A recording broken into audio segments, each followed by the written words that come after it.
এবং আমরা যেন সকলে ঐক্যবদ্ধ থেকে এই কেরানীগঞ্জে ঢাকা ৩ সকল বিএনপি অঙ্গ সহযোগী সংগঠন ঐক্যবদ্ধ থেকে জনমত সৃষ্টি করতে পারি, জনগণের সমর্থন সৃষ্টি করতে পারি, জনকল্যাণে কাজ করতে পারি এবং আগামী দিনে জাতীয় নির্বাচন এটা আমাদের দাবি না, এটা বাংলাদেশের জনগণের অধিকার।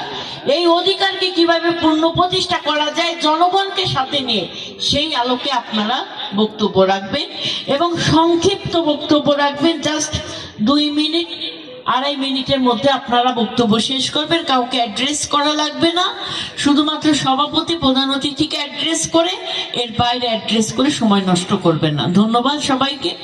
আজকে আমাদের যেহেতু আমাদের আরো কর্মী সভা আছে, আজকে আমাদের বিএনপি নেতৃবৃন্দরাই বক্তব্য রাখবেন এবং অঙ্গ সহযোগী সংগঠনের নেতৃবৃন্দ আপনারা যারা আছেন, উপস্থিত আছেন, আপনারা আমাদের মেসেজগুলো শুনবেন।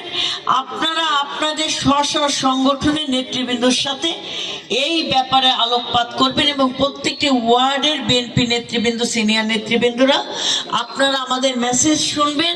মেসেজটা জনগণের কাছে পৌঁছে দেওয়ার জন্য আপনারা নিজেরা ওয়ার্ড ভিত্তিক বৈঠক করবেন, উঠোন বৈঠক করবেন, পথসভা করবেন, জনসভা করবেন, করে করে জনগণকে সম্পৃক্ত করে আমাদের এই বৃহৎ মেসেজ গণতন্ত্রকে পূর্ণ প্রতিষ্ঠা এবং সবচেয়ে বড় মেসেজ হচ্ছে জনগণের সাথে থাকুন, জনগণের পাশে থাকুন, জনগণকে নিয়ে পথ চলুন।